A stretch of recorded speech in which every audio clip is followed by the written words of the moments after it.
práve prichádza. Ďalší crossover. Teoreticky by mal byť vhodný aj do mesta, aj na vidiek. Ale keď je niečo aj, väčšinou to dopadne ako ani. Či?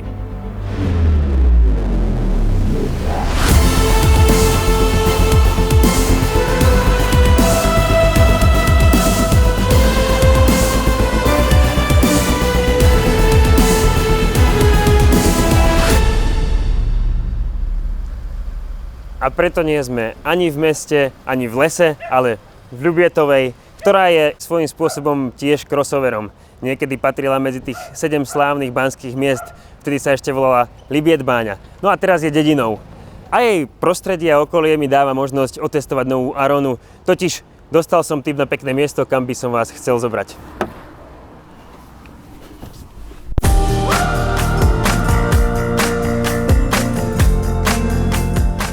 SEAT v uplynulých 2 rokoch investoval 900 miliónov eur do novej výroby.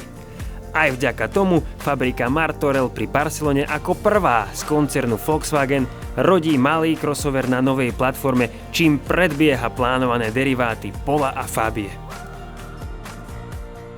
Pozeráte sa na dvojfarebnú karosériu verzie Excellence, ktorá je na pomery SEATu odvážna.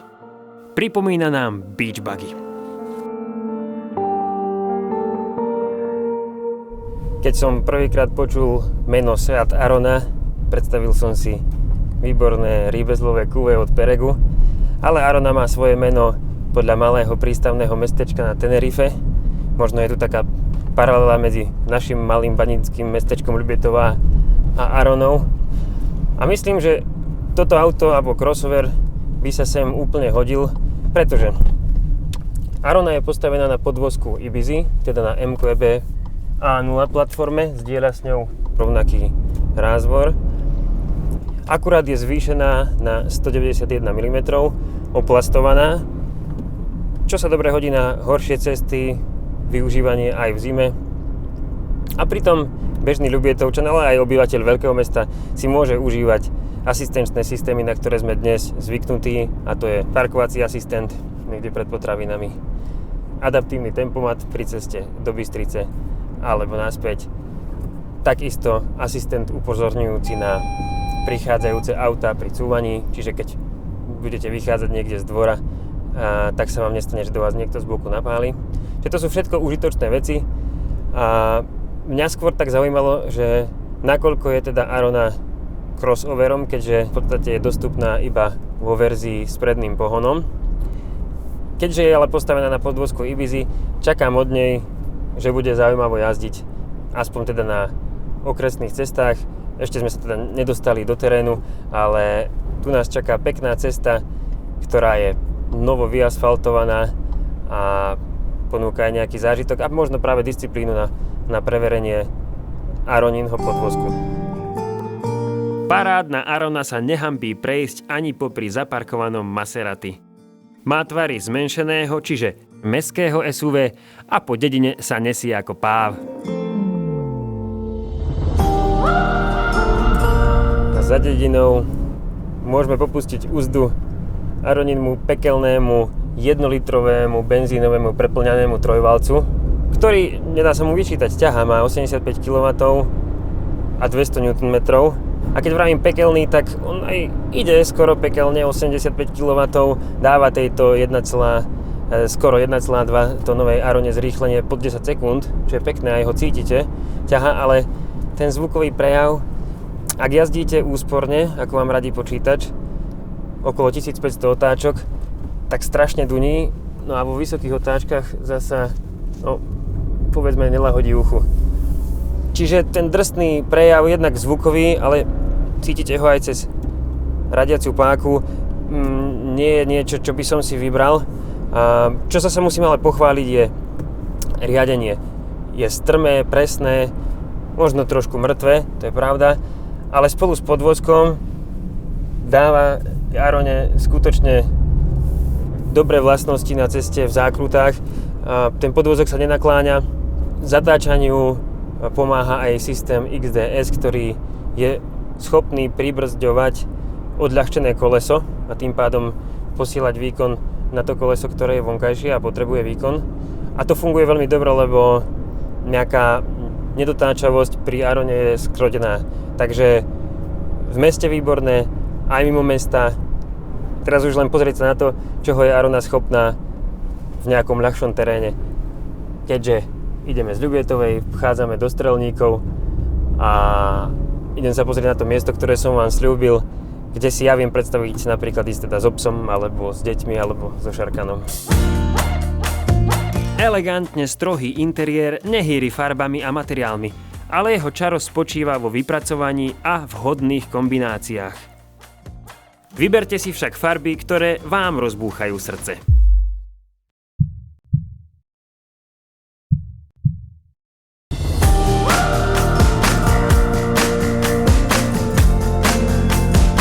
Arona ponúka bezdrôtové nabíjanie smartfónu a jeho signál zosilňuje.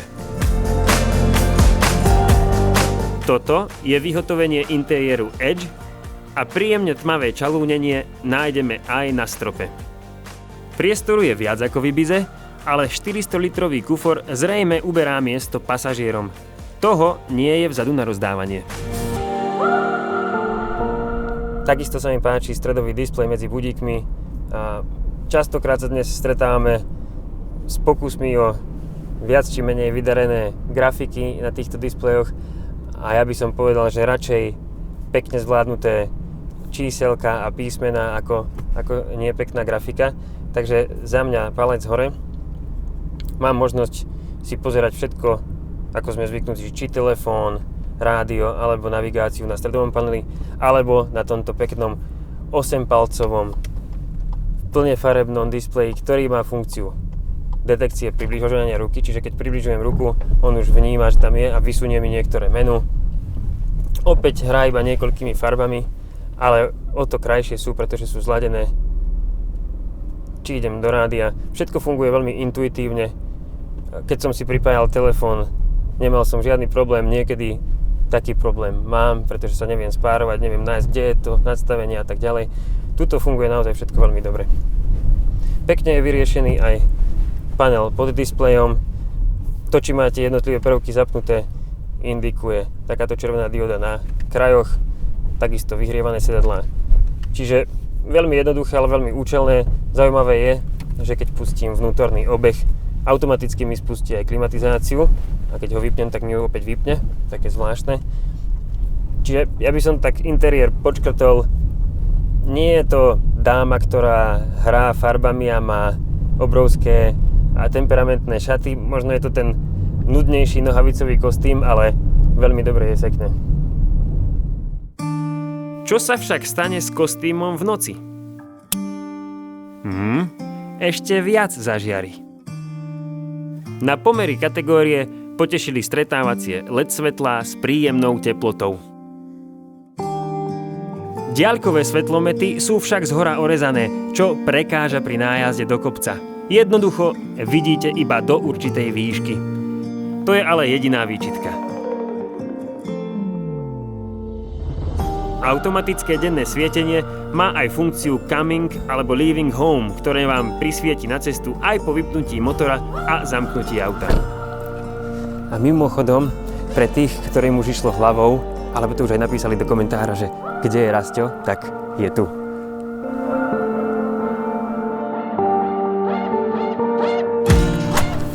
Hello, Stisko. Prišli sme ťa pozrieť aj s divákmi testu Arony, tak ich pozdrav. No pozdrav.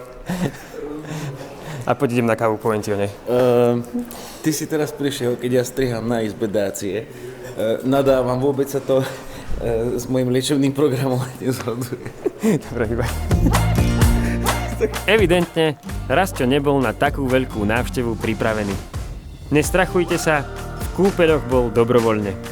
A keďže mu do reči veľmi nebolo, vráťme sa do nášho testu nad Ľubietovú.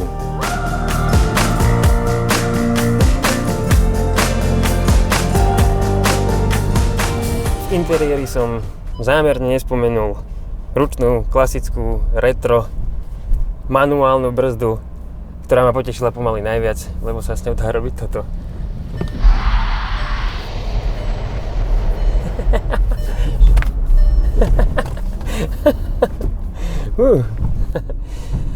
Akurát tu nie sú tie držadlá na ruky, aby ste sa chytili, keď sa takéto niečo deje.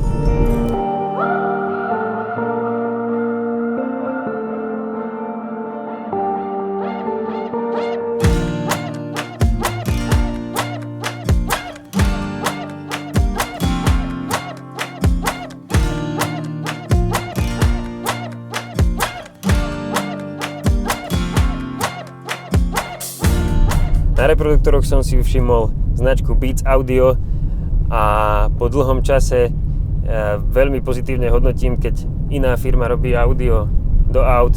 Častokrát aj tie drahé systémy typu Jojo and Fero nejakým spôsobom nenadchnú ucho. Tento audiosystém Beats Audio hrá naozaj pekne, dokáže, ak sa náhodou vyžívate v hlbokých a veľkých basoch, dokáže ich tam preniesť a stále sú čitateľné a jasné. Ja som si ich až toľko nepridával, ale páčilo sa mi, ako systém hrá. Takže za Beats Audio palec hore.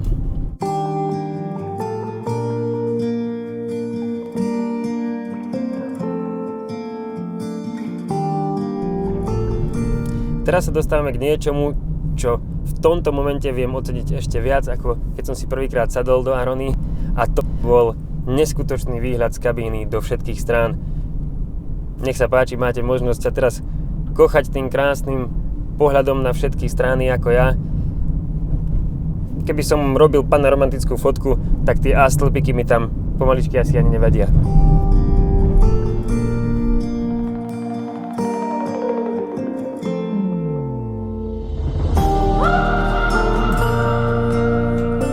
Pochvalu si okrem predného skla zaslúžia aj stierače, ktoré zotrú jeho podstatnú časť a udržia tak dobrý výhľad aj v daždi.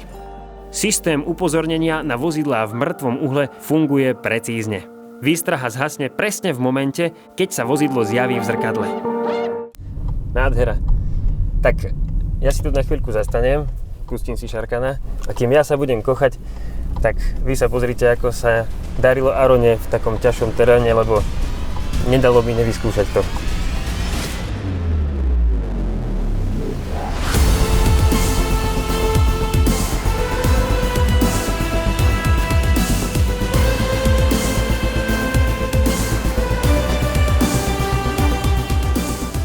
Aronu som zobral na cestu k chate Bernardín nad Chvatimechom. Tam sme viezli aj paraglidistov v teste Audi A4 Allroad. Samozrejme, nešiel som až na vrchol, ale aj tak ma cesta prekvapila. Pamätal som si ju v lepšom stave. Svetlá výška Arony však stačila a motor, kým som ho držal v otáčkach, vládal. Zišla by sa kratšia jednotka, ale tých pár kritických úsekov sa dalo prespojkovať. Oproti Ibize môže mať Arona až 18-palcové disky. Testované pneumatiky s rozmerom 205 na 55 R17 boli dobrým kompromisom na cestu aj túto skoro zvážnicu. Systém XDS pomáhal a tak sme to napriek blatu aj snehu bez problémov zvládli až do cieľa.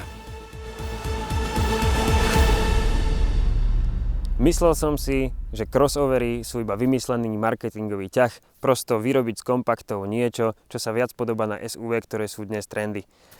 Po teste Arony však môžem povedať, že toto snaženie nie je márne. To auto získalo na univerzálnosti, keď ho napríklad porovnám so Škodou Fabia v rovnakej motorizácii, nestrácate nič na jeho jazdných vlastnostiach, ale získavate na obale, podľa mňa to je krajšie zabalené, a na univerzálnosti, ktorá tam určite je. Čiže ak máte 2000 až 2500 eur naviac, odporúčam. A je tu zima. V prvom rade vám ďakujem za to, že ste toto video dopozerali do konca a napokon vďaka vám, divákom, sme sa stali v priebehu 2 rokov najsledovanejšou internetovou automobilovou televíziou na Slovensku. Chceme sa vám poďakovať, a to nie len novým webom Garáž TV, ale aj špeciálnou ponukou, o ktorej sa dozviete podrobnosti už čoskoro. Ešte raz veľká vďaka za priazeň a tešíme sa na vás.